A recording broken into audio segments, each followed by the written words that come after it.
Cortez Rosado, President and General Counsel of Latino Justice, and David Hinojosa, who is at the Lawyers Committee as well, Director of the Educational Opportunities Project, who argued before the Supreme Court. You will hear from all of these important leaders, but we start by saying we stand together as a civil rights community. We stand together as community leaders representing community who have fought for the recognition that today's America has still not lived up to the ideals we deeply share as Americans. An ideal that says we must have opportunity to learn, freedom to learn our history, freedom to read books by Pulitzer Prize-winning authors, even when they challenge and make some people uncomfortable. That we are in a country today where we are still struggling to have a fair right to vote.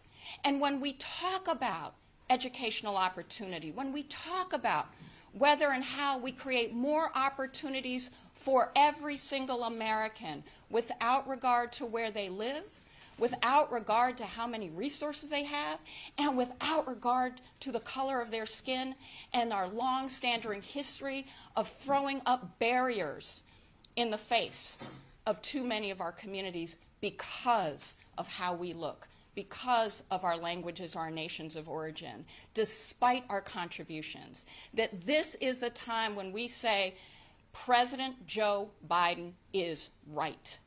He is right to say that this is not a normal court. He is right to say that we have ideals that we have not lived up to, and he is absolutely right to say that we can and we must continue to ensure that every single one of our children has the opportunity to get the education they deserve and, quite frankly, they have earned. And President Biden, in his press conference that we all watched together, demonstrated a knowledge and understanding of the admissions processes of both Harvard and the University of North Carolina that far outstrips the description that we saw and the understanding that the Supreme Court shared in its majority opinion. And that Ketanji Brown Jackson in her dissent is absolutely right. We are a society that wants a country where what we look like does not impede our opportunity, and we do not yet live in it. And that is why we are going to continue to fight together and unify and not let those who try to pit our communities against one another to succeed. With that, I want to ask Damon Hewitt to speak. Thank you, Maya and colleagues. This is a challenging day for not just students, a challenging day for not just advocates, but a challenging day for this nation. Today, the United States Supreme Court got it wrong. You know, my organization, the Lawyers Committee for Civil Rights, was founded by President Kennedy in 1963, a pivotal summer for the civil rights movement. This organization was founded when a racially integrated group of lawyers came together to put some skin in the game to advance civil rights. We've been doing that for 60 years. Under rulings like today's, it's not even clear our organization could have been founded or flourished over those years, all of this time. Now, through a tortured interpretation, this court decided not to fully overrule precedent, and it certainly did not affirm clearly longstanding precedent as fully as it should have. It did something in the middle. Through a tortured interpretation of law, of history, of present-day fact, the court has taken the law and our society and put us in a pretzel. One must engage in mental gymnastics to even understand the logic or purpose of today's decision, to understand what are universities and colleges supposed to do with this ruling, which puts into some confusion, at least for them, what they're supposed to do given what they've been doing for nearly 45 years and in many cases long before.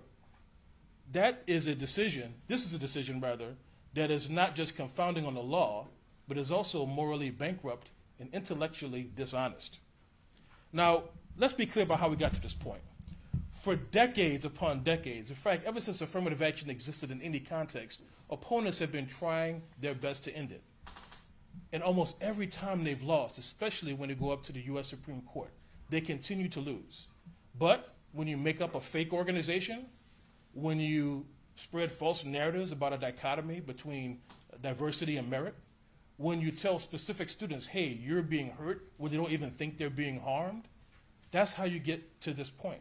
And when you have a supermajority, some of whom in this court are more than willing to take up this rabid pursuit of a race-blind society that does not match the lived experience of students, of higher ed professionals, it doesn't even match the lived experience of many jurists on this court and in federal courts. That's how we get to this point. Now, where do we go from here? This court is clearly on the wrong side of history. There's no doubt about that, but we cannot rest. As President Biden said, this court cannot and will not have the last word. Now, let's be clear. This decision is not a good one, but it could have been even worse. At the very least, this court has rejected the full-throated race blindness approach. Even this court has cognized that colleges and universities may still ask students about what we call their racialized experience, or put a different way, ask students about their identity, their full path, the full arc of all that they bring to the table, their whole selves. And you know what we're going to do? We will continue to encourage students to do the same. We will force the issue, because no matter what this ruling says, we have to be clear that affirmative action is a tool, but the prize is racial equity, racial justice, and opportunity for all, especially those who have been historically marginalized. No matter what this court says, we will continue to fight. No matter what this court says, nothing can deprive us of what we call our race-conscious future, the future that we deserve, the future that students deserve. Because affirmative action and holistic admissions is not a handout. It's not even really a hand up. It is what students deserve when they bring their whole selves to the table. We also have to be clear about what this case is not about and what the holding is not about. There are a lot of folks out there predicting and saying the sky is falling and now no school can engage in any type of race-conscious admissions at all. They're saying that businesses can't pursue diversity, equity, and inclusion programs. We have to dispel all of those myths. We understand the concern and the fear, and we in the civil rights community are here to help. We're here to give that critical advice. But what's important is that this is not a moment for retreat. You know, we're under attack from all sides.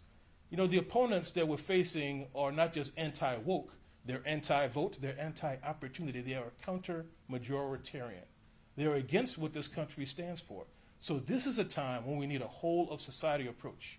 I was so heartened to hear President Biden speak in clear and unambiguous terms about continuing to fight. Like him, we call upon higher education to revisit its own standards and look inwardly, because race-conscious admissions does some of the work, but not all of the work.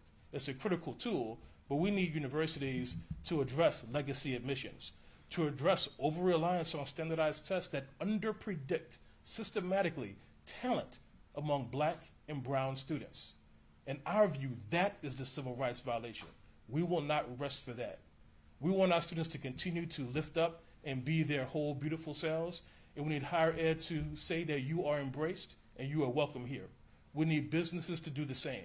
Every entity that had some profound statement after George Floyd was murdered, that created a new initiative that included grant making or internal work, keep doing that work. Don't backslide. Now is not the time for retreat. Again, nothing can deprive us of our race-conscious future. Nothing can deprive black and brown students and all students of the future they deserve. Thank you. I will now invite up Janae Nelson, my good friend, President and Director Counsel of the Legal Defense Fund. Thank you, Damon. Good afternoon, everyone. President Biden said that diversity is our nation's greatest strength. That was as true before the decision as it is after the decision. What happened today is that the court made it more difficult for us to tap into, leverage that strength to make us safer, to make us stronger, to make us become a more perfect union. The court did that. The court undermined that ability. A court that has, for over 45 years, affirmed affirmative action, has said that it is lawful, that it is consonant with the Equal Protection Clause. The only thing that has changed in those 45 years is the composition of that court. It is now a conservative majority that dictates the policy making that is coming out of that court. And today's decision in the University of North Carolina and Harvard admissions policies is a demonstration of how far afield the court has gone. As my colleagues have said, we will not let this be the last word. And it is so important that we recommit to the work of diversity, equity, and inclusion. In fact, today's decision makes that moral imperative that much more critical in this moment. All of our students, all of the people who occupy the next generation in this country, who will be our next leaders, who will be our next voters, deserve to be in classrooms where they see one another, where they learn from one another, where they develop understanding and respect for one another and for differing viewpoints. That is the strength of diversity. And this court today undermined one of the most important legal decisions that this country has ever known, if not the most important. Brown versus Board of Education, that the Legal Defense Fund had the privilege of litigating and winning in 1954. Justice Sotomayor quoted Thurgood Marshall in her dissent, her powerful dissent in this decision, and said that as the architect of the Brown litigation, Thurgood Marshall was very clear. Brown never meant that we were to be colorblind or that we could not address racial inequality. In fact, to the contrary, Brown was all about recognizing, confronting racial inequality and saying that the government can play a role in addressing it. And institutions can play a role. Universities, schools can play a role. And that's what race-conscious admissions does. It takes qualified students. It allows them to tell their stories. It allows admissions professionals to consider those stories and what enrichment that would bring to the classroom, and admit students to create a vibrant exchange and marketplace of ideas in our institutions of higher education. Unfortunately, the Supreme Court took this opportunity to allow extreme conservative organizations to dictate how it should interpret the Equal Protection Clause and how it should interpret this long-standing precedent that is nearly 70 years old of Brown versus Board of Education. We are alarmed by this decision, but it does not in any way change what we are allowed to do in thinking about how race intersects with one's identity and how it influences one's lived experiences. And I say this directly to the students, I say this directly to the university presidents, directly to the admissions professionals. The court said nothing in today's opinion says that a student or an applicant cannot use race as part of their admissions submission to explain their lived experience, to talk about how it has impacted their lives, the adversity they may have had to overcome, the experiences that they have had in this country that has a very clear history of racial discrimination and current reality of the same. So while we are all disheartened and dismayed by this decision, we are also clear about the mandate that we all have before us, and that is not to abandon the project of diversity, but to double down on it, because that is what our democracy requires. We have an opportunity to make sure that this decision does not undermine the efforts of decades of litigation, of organizing, and frankly, of progress for America. I want to thank the students who we represent, the Legal Defense Fund. We represent organizations in Harvard, 25 organizations that represent thousands of students who are Black, brown, indigenous, Asian, and white students, alumni, faculty who believe in the principle of diversity and who have been with us every step of this fight. It is their future that we're fighting for. It is their future that we will not abandon. It is their future that the court undermined in some ways today, but we will not let that be the last word. Thank you. Hello, everyone. I am Maritza Etkubanez, Vice President of Strategic Initiatives with Asian Americans Advancing Justice, AAJC. So we are deeply disappointed that the Supreme Court came down today on the wrong side of protecting educational access and instead opted to resurrect barriers to higher education and support systemic racism. I'm here today representing Asian Americans Advancing Justice, AAJC, to say that we will not stop working to ensure equitable access to educational opportunities for Black, Latino, Native American, and marginalized Asian Americans despite today's ruling. We know that the majority of Asian Americans support affirmative action policies. In fact, 69% of Asian Americans favor affirmative action in education.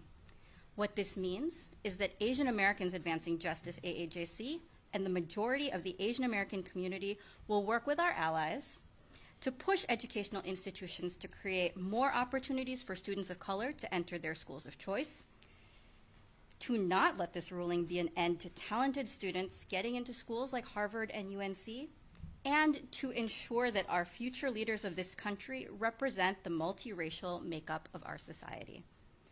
Our nation's future depends on people across races and ethnicities working together to achieve equity and diversity in higher education and ultimately a thriving multiracial democracy. Having multiracial diversity helps everyone, including Asian Americans. Diversity brings us new perspectives, new leadership, improved mental health, and economic growth. It is important to remember that talent is everywhere, and it is incumbent upon all of us to ensure that we create real pathways to unlock that talent in every student, no matter what community they come from. Now, I have a specific message for those Asian Americans who joined with SFFA in this court case because you believe that affirmative action discriminates against you and your children. I am now calling you in to our movement to ensure that no student in a community of color is discriminated against or marginalized because of today's ruling. You have an obligation to help create a new and better system than the one you helped to dismantle. We must work to improve our K-12 schools so that all children have the same access to safe and quality education, resources, and learning opportunities, because we know that our public school system is besieged with inequalities. This means that when school boards make efforts to improve access to educational opportunities for Black, brown, and underserved Asian American students, you support, not oppose them. This means we as Asian Americans cannot erase history to fit a contrived, divisive narrative of being the model minority.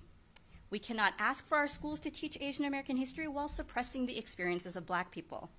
We cannot preach against anti-Asian violence while ignoring the real dangers faced by our LGBTQ and non-binary youth. We will not let Ed Blum and his anti-civil rights elitist cronies win in the end.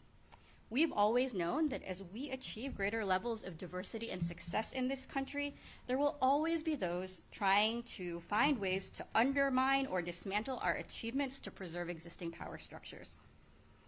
To all college students, those preparing for college, and their families, do not be discouraged. We will push all available levers for action and call on Congress, corporate boards, and your own colleges and universities to secure your right to access higher education. Join with us and our amazing student leaders to keep building the movement to expand educational opportunity for everyone. We are here to say to all of those who will try to further undermine our civil rights, you can enjoy today. But in the days to come, our communities will prevail. To our friends in this movement, as we take time to understand the ramifications of this Supreme Court decision, we urge you to not give up. We are not giving up. We will continue the fight with even more energy and even more conviction. So join us in this fight to keep the doors of educational opportunity open for all. Next, I would like to bring up Lourdes Rosado, President and General Counsel of Latino Justice Pro-Def. Thank you, Marissa. Good afternoon, everyone.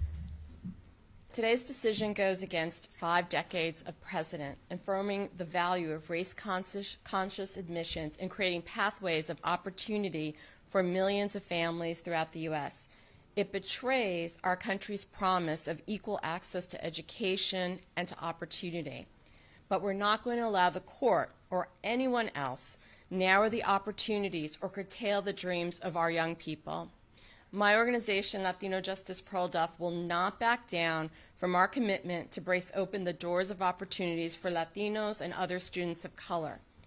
For the last 50 years, we, as well as all of the organizations that are represented here, as well as many others who are not here today, we have worked tirelessly to break down barriers and support our youth in gaining access to college and graduate schools, and we are going to continue to do so. We are saying today to our young people, you belong in these elite institutions. You are qualified to be in these institutions. You have earned the right to be there, and we're going to support your success there. Now, we know, all of us know, that elite institutions of higher education are pathways to positions of great power in our country. All you have to do is look at the Supreme Court itself. Throughout its history, the vast majority of justices have attended a handful of the top law schools in this country. Today's decision is not based in fairness, it's not about merit, and it's certainly not about creating a racially just society or upholding equal protection. This decision is just another blatant attempt by those or some with power and privilege in our country to do whatever they can to hold on to that power and privilege. But we cannot allow them to deny our children the same opportunities and pathways to leadership positions in our society that their children have enjoyed, positions that will give our people a bigger say in the future direction of our country and our democracy. We're here to tell those with power and privilege that you have to share.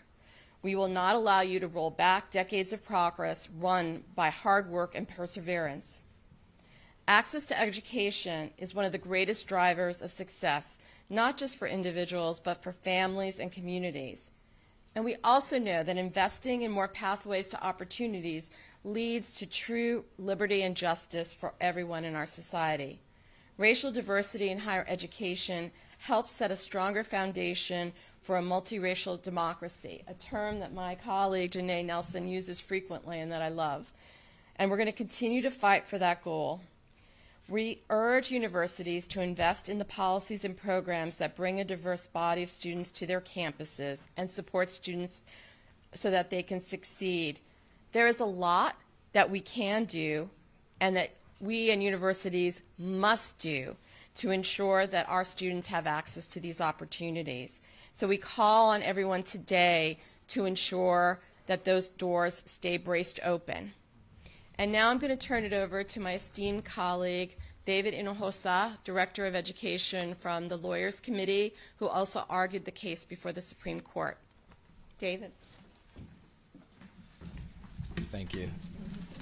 You know, on October 31st of last year, as I walked into the hallowed chambers of the Supreme Court, we were the organization to help bring in the voices of the civil rights community, the voices of students who had participated and had testified in the case about their own experiences with race, about the incredible benefits that they've experienced, and also the incredible challenges that they still faced at the University of North Carolina, and as well as students that we represented in the Harvard case. And the decision that has been reached today, this has been said so many times before, but it is still appropriate today. It is a travesty of justice. We know in the art of law that there is art and there's science to the law. This Supreme Court decision puts a hell of a lot more art into the law. It ignores a well-established precedent. It ignores 40-plus years of experience where universities have tried to administer race consistent with the standards that the Supreme Court has applied. They have gotten rid of quotas. They've gotten rid of separate admission tracks. And they've gone to a system that is incredibly fair and that is not intending to exclude any individual on the basis of race. It provides opportunity for those students who otherwise may be overlooked in a very unfair admissions process because of the gross inequities in our K-12 system that are still carried forward. So what more specifically about this decision is wrong? Janae had mentioned the discussion around Brown v. Board. That is one of the grossest miscarriages of justice by trying to suggest that programs that are intended to bring students together across races and ethnicities, to grow and learn together from one another so that they can share their own perspectives and experiences that inform that of their colleagues and their peers. That's somehow contrary to what Brown v. Board was written for and the problems that it was addressing? Hardly not. And Justice Thomas, who goes even further with his extreme colorblindness interpretation, surprise, surprise, but he was not joined as far. Damon had mentioned, there were many who had argued about this absurd colorblind constitution that apparently existed. And while they did do a gross injustice, to the Equal Protection Clause, which was both an anti-subjugation clause and it was intended to preserve equal opportunity for people who had long not just been treated differently, but had been enslaved and had violence enacted against them merely because of their race. It wasn't individuals who were enacting this. It was America who was involved in those gross injustices. And so we have a decision, again, to be clear, it is not overruling Grutter. It has made it a hell of a lot harder if a university is going to consider race as a plus factor, not just consider racialized experiences. Universities have been and will always be free to consider those. But where those universities want to consider race as a plus factor, it has made it a heck of a lot harder. But it has not totally banned affirmative action. As you all know from last summer, when this court wants to overrule precedent, it knows how to overrule precedent. And that language is not in Chief Justice Roberts' opinion. We know the opposition will continue to push forward its anti-civil rights agenda by suggesting all of these other areas from employment to K-12 admissions programs and the like are all impacted, but that's not true. This decision, this court could have said it, as Justice Thomas alludes to, but again, he stands alone in that opinion. The majority opinion does not quite reach that far, although again, it does do an incredible disservice to the true intent and meaningful intent behind the Equal Protection Clause. The opinion also says in a footnote by Chief Justice Roberts that military academies may too continue to pursue the educational benefits of diversity through diverse admission practices consistent with its military missions. Those universities, those academies were not before the court, but that is clearly authorized under this court opinion. And then lastly, and this has been alluded to, regarding the racialized experiences. This is Chief Justice Roberts' words, not my words, not the words of Justice Sotomayor. But he says, all parties agree nothing in this opinion should be construed as prohibiting universities from considering an applicant's decision of how race affected his or her life, be it through discrimination, inspiration, or otherwise. I make that point because that is exactly what many of our clients testified to. SFFA did not have any students testify in these cases. That substantial record has 0 student testimony, 0 faculty testimony supporting its position. But yet our clients braved all that you have to when you walk into a federal court to present testimony, knowing that you yourself will be scrutinized, knowing that your testimony will be scrutinized. But they knew it was important to lift up how and why race impacted their decisions, how and why the consideration of their race was so meaningful, and why it meant, or how it showed that they were valued and welcomed at the university. And that should not change. You know, we call upon the universities themselves to continue to engage in substantial outreach in recruitment of underserved students in underserved communities all across the country.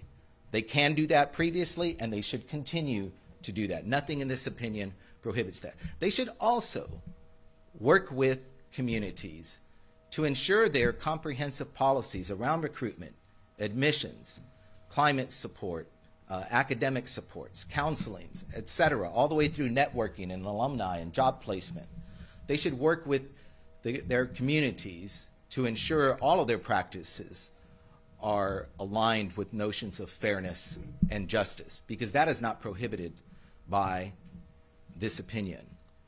And finally, for those that don't want to visit their own systemic barriers that they've presented, we're putting them on notice.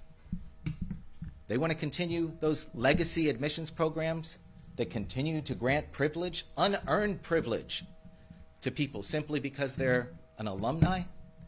Let them continue to do it. We're going to challenge them. They want to continue to rely on SAT and ACT scores that have a disparate impact and don't really show much about the value. I might be Exhibit A when it comes to the LSAT. It's a long story. I skipped the question on the test. We all got this. But, you know, the point is that those don't determine someone's value. They don't determine someone's talent. And we're going to challenge them. So they can make it easy and do the changes by themselves, or we can do it the hard way.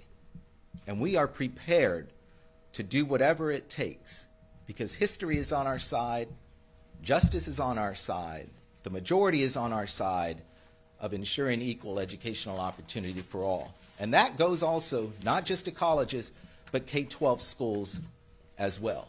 They need to revisit their inequitable funding systems. They need to revisit their disproportionate school discipline policies. They need to revisit their own segregation policies. And if they don't, we'll be there to make sure that they're held accountable under our federal civil rights laws. Thank you. Okay. We're going to open up to questions. Damon has to run, but David's staying with us. Any questions?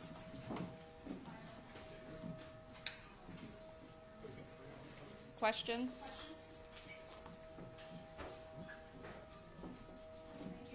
Having none, we thank you for being here. I do want to close on a reminder, just to David's point.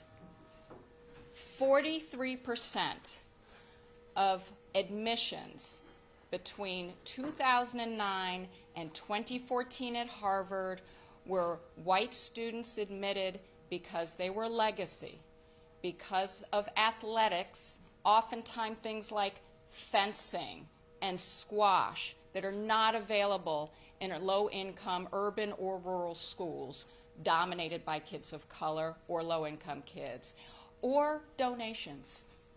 So when we say race blind, what we say is privileging those who are privileged, often because of history as well as because of wealth. And that is why today we're saying this is about all children. Like President Biden said, and he was so right, from Appalachia to Atlanta. So thank you for being here. Thank you for being in the fight, for all of you who are watching, and we will stay in it with you. Have a good day. Thank you. That was such a good point. I wanted to make sure we did. Yeah, no.